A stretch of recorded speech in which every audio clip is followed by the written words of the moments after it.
Hello and welcome to Math 141, Introduction to Statistics. My name is Matt Lathrop. I'll be your instructor this semester.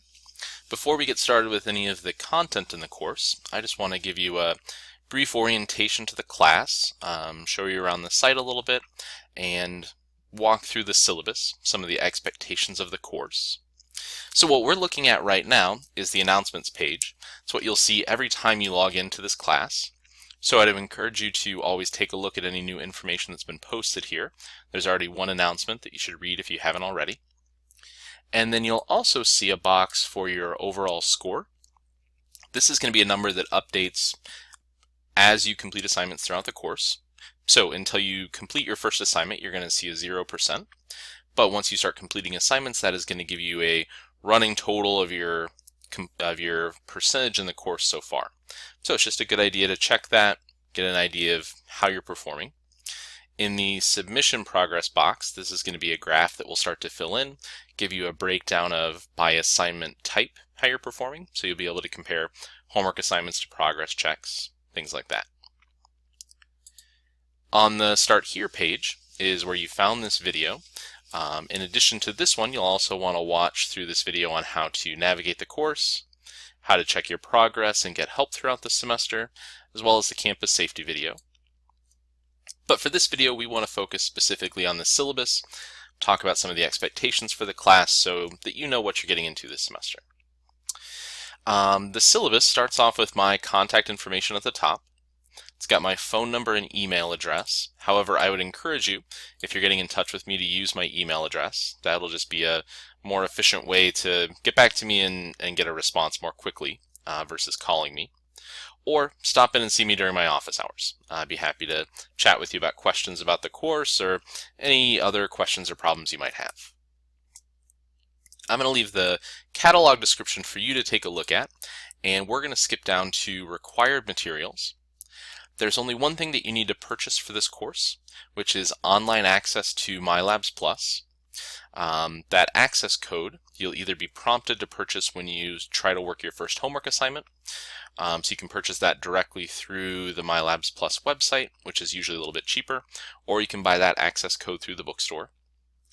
You'll also need online access to StatCrunch, which is statistical software. But that's included with your access to MyLabs Plus, so there's no additional cost there. You're also going to need, an optional purchase would be a physical copy of the textbook. Your access to MyLabs Plus will include an electronic textbook. So the only reason you need to purchase a physical textbook is if you want one for just preference. Otherwise, not necessary. You may also want either just a simple basic calculator, even a scientific calculator would be more powerful than what we need, or pretty much you could use the tools that are probably already built into your computer as a simple calculator. We're going to pass over some more information, but again, I would encourage you to take a look at that, and we're going to move on to the use of technology section.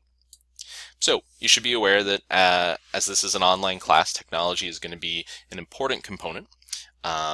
In addition to the course just being online, we're going to be completing most of our assignments using MyLabs Plus, this system that we're in right now, as well as using StatCrunch, that external statistical software.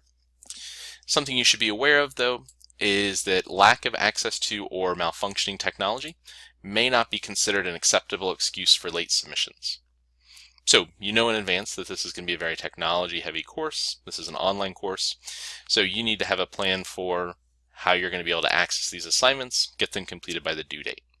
That plan should include a backup in case your home computer starts having issues, your home internet connection starts having issues.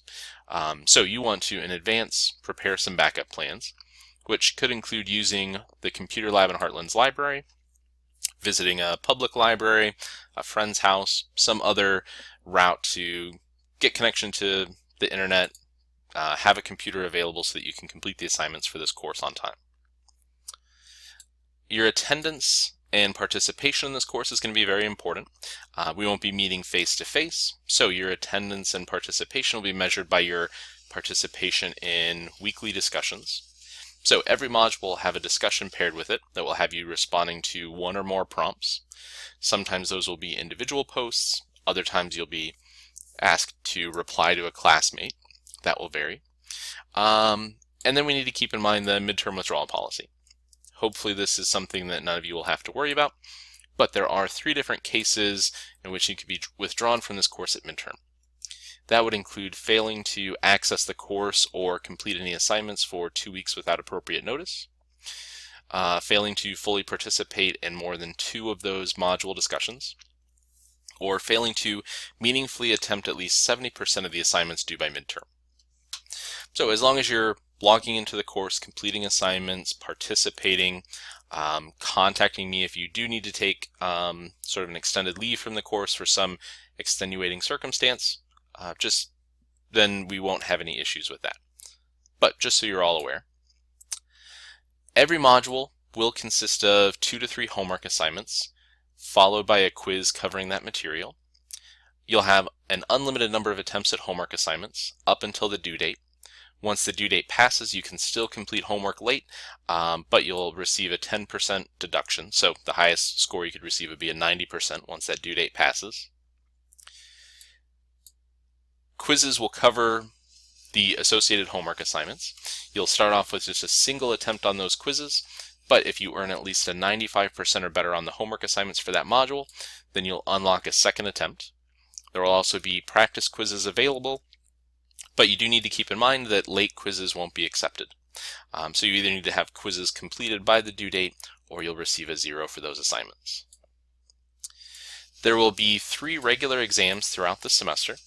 Those will all be split into both a proctored and a take-home, sort of more written or essay-based portion. The proctored portion will reflect the types of questions you've seen on the homework, the types of questions you've seen on the quizzes, and that proctored portion will have to be completed in one of Heartland's testing centers.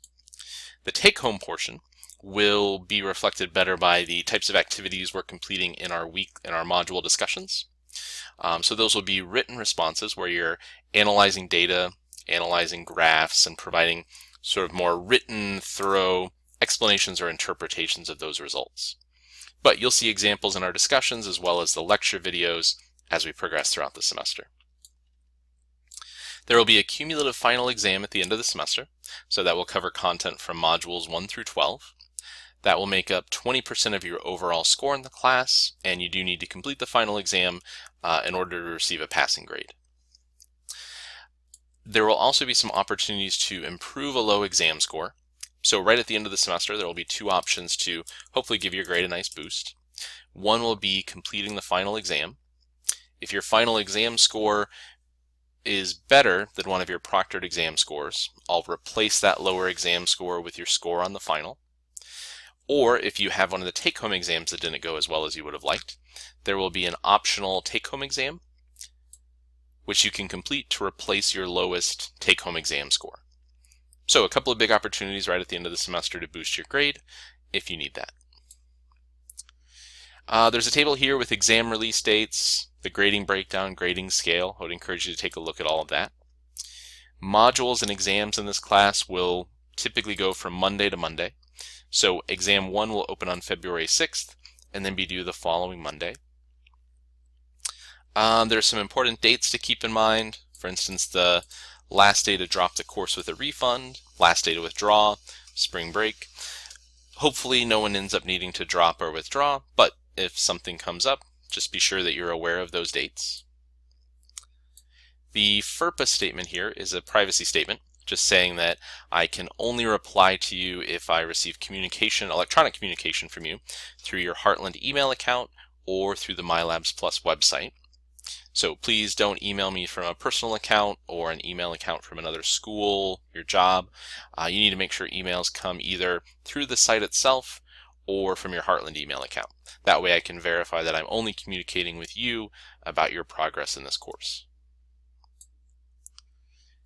Then there's also a weekly schedule for the entire semester.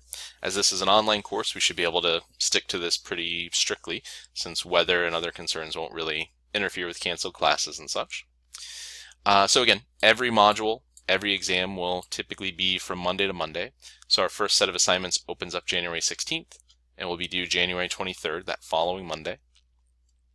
Deadlines here are posted as well for the exams, just to be clear that both portions of Exam 1, for instance, will be due Monday, February 13th by 11:59 p.m., so before the end of the day on February 13th.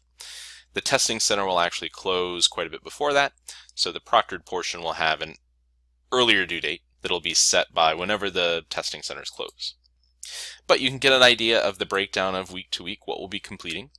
You'll see a pattern throughout the semester of completing 3 weeks of content and then taking an exam over that material. Then we'll see in that last week, week 16, our optional assignments. So an optional exam 4 will be available, which can replace that take-home portion, or can replace a low take-home exam. And then the final exam, which will only consist of a proctored portion. So it will be similar to each of the previous proctored exams and not have a written component that's required. So we passed over quite a bit of information in the syllabus, or skimmed over quite a bit of it. I would encourage you to take a look at that. Let me know if you have any questions.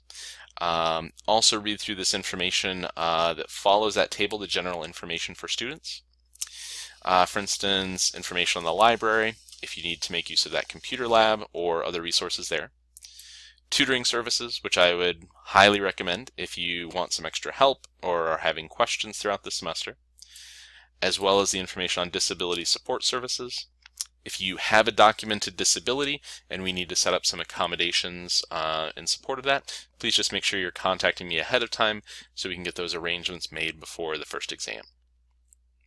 So I hope everyone has a great semester.